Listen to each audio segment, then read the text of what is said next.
Thank you for coming. Read your testimony. Appreciate your thoughtful testimony. Looking forward to good hearing. Let me ask that my written statement be entered in the record without objection. And I just want to start with a quote. We had a foiled terrorist plot in Milwaukee, Wisconsin. It wasn't Israel. It's not Syria. It's not Afghanistan. It's not Iraq. It wasn't San Bernardino. It was in Milwaukee, Wisconsin. And the foiled terrorist's name was Sami Mohammed Hamza. There were a couple of confidential human sources, is what they're referred to. And in the criminal complaint, there are a number of quotes from Mr. Hamza to these informants. And I just want to read you the quotes. I am telling you, if this hit is executed, it will be known all over the world. The people will be scared and the operations will increase. This way we will be igniting it. I mean, we are marching at the front of war, and we will eliminate everyone.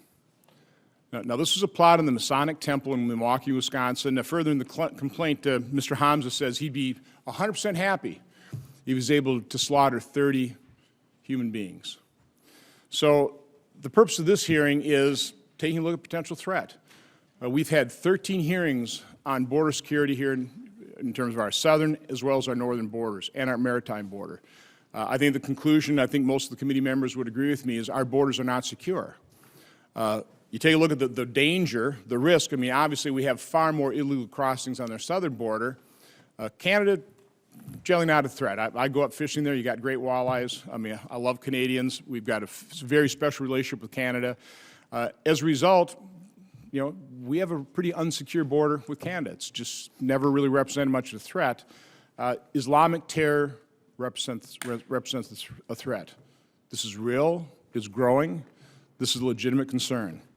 We are all compassionate. We want to solve these problems, but we also have to, I think, recognize our responsibility, doing everything we can to keep our nation safe and secure.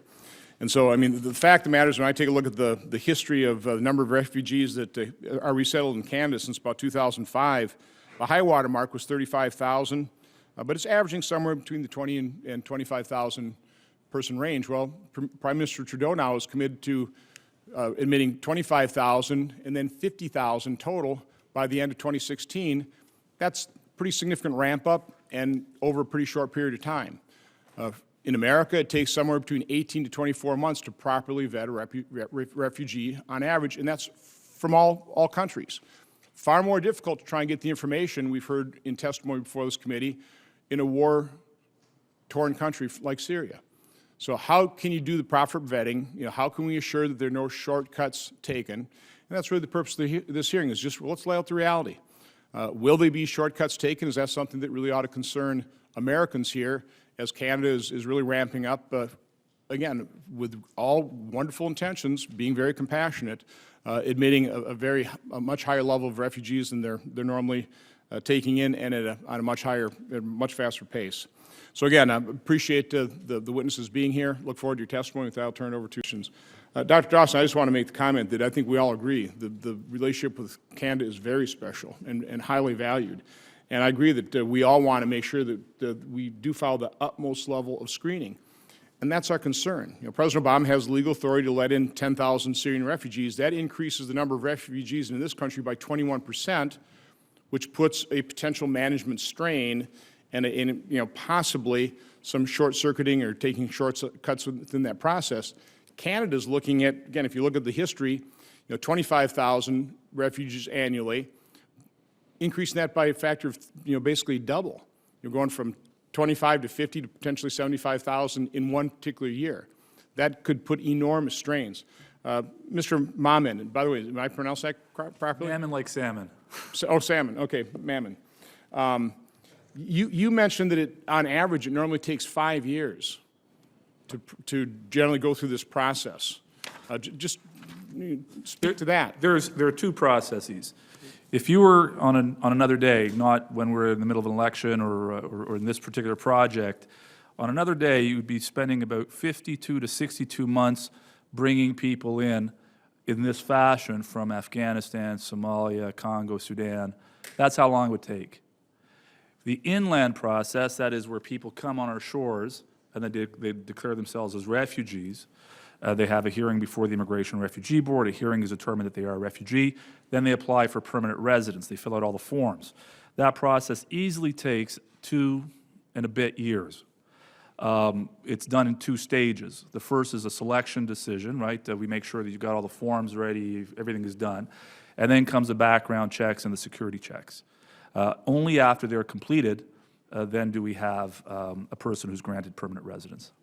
So, Mr. Mammon, do you know, because you mentioned Canada's deployed 500 personnel to the Middle East to start vetting these over there. I mean, that expanded perimeter, which I think we all agree is a good way of doing it. How are those new hires, or is that just taking people from the interior and moving them overseas to do the push out the perimeter? They're taking people from the interior. In fact, you know, my firm does all kinds of immigration. We're not just refugee specialists. It's just a small part of what we do.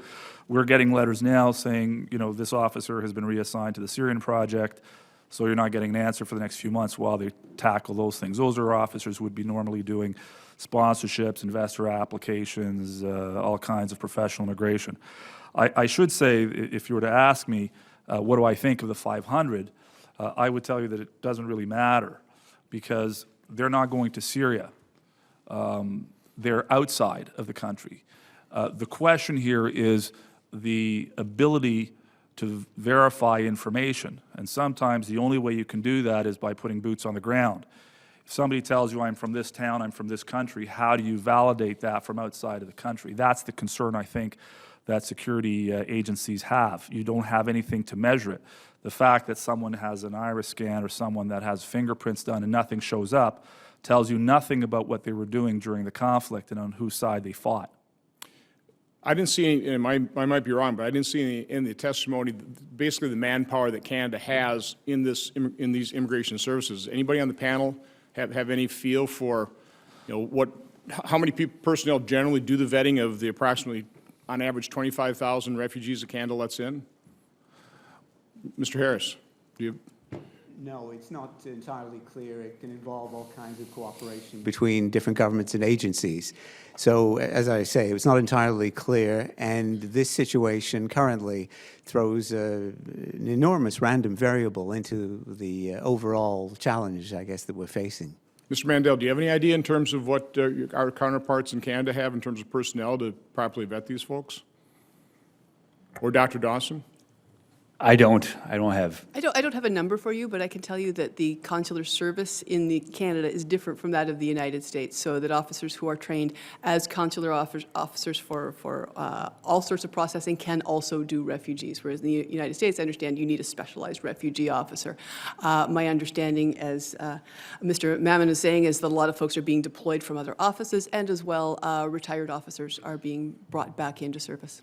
But you acknowledge in any kind of process, when you increase your workload by double or triple, that's going to put pressure on the process, correct? I agree entirely. You know, one of the things that I've been intrigued about Canada's refugee program is their private sponsorship program. I'd kind of like to have people just speak to that. I mean, to me, that does make an awful lot of sense, to bring people in that are sponsored by individuals that can support them financially and help them assimilate and integrate into society, which is another of my concern. When you dramatically increase the number of people coming in, how good is the assimilation process going to be undertaken? Mr. Mammon. The private sponsorship is actually an excellent device. It deflects costs, first of all, from the government's shoulders. It also allows people to integrate, to feel like they have some sense of family here in Canada. As Professor Dawson was saying, the process is quite intimate. The families get together, they go to doctor's appointments, et cetera. So it's a very, very good way of making sure that people land on their feet. As I said before in my presentation, refugees don't necessarily come to Canada or to come to the United States because they have a desire to be here, or resources to be here, or family to be here. They have no choice. They're running, and they've got to go somewhere safe. So when you have someone there showing you where you apply for a driver's license, where you get English as a second language, you have a place to stay, a doctor to refer to, whatever, it's a lot better than just a government sponsoring someone and putting them on the street. What % of refugees are in that program versus a government-sponsored program? I would think it's about half, more or less half. I've seen currently 10,000 of the 25,000, about half. Okay, so again, so you still, let's assume you got 10,000, the rest will go through a government program probably then, correct? Yeah. It'll be difficult, I mean, you don't have enough private sponsors to handle the 25,000 now. Mr. Harris?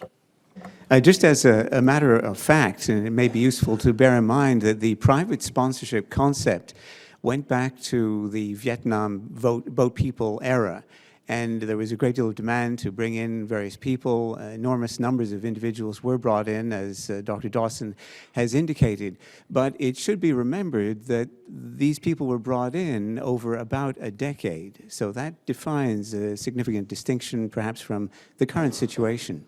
Okay, Senator Carper. To ask you, I think the testimony has been here today, and my understanding is that this process is being significantly expedited to admit these refugees from the Canadian government. Do you believe that there are some risks that are created when you rush this kind of program? Because what I've seen on some of the quotes of some individuals who are current Canadian intelligence officials, that they're saying that there was a clear risk given the pace at which security screeners would have to work to interview, select, process such high volumes of applicants. And then I've heard other quotes saying that that could create vulnerabilities because of, at the time, this is a undertaking. And then, of course, our own intelligence officials in the United States have expressed concerns about what information we do have to be able to vet. So I wanted to ask you about what are some of the risks here? Thank you, Mr. Chair.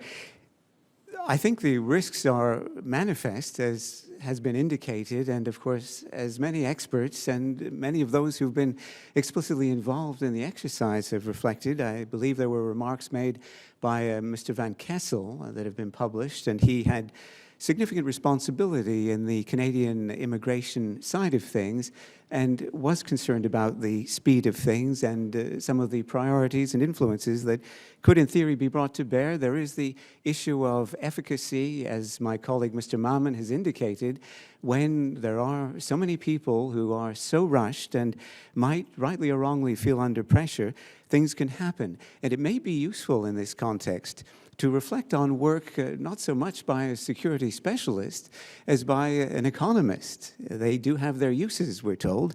I.M. Stelzer, who has actually done an appraisal on the generous assumption that the assessment for security purposes of people coming in might be, for the sake of argument, 99% accurate and reliable.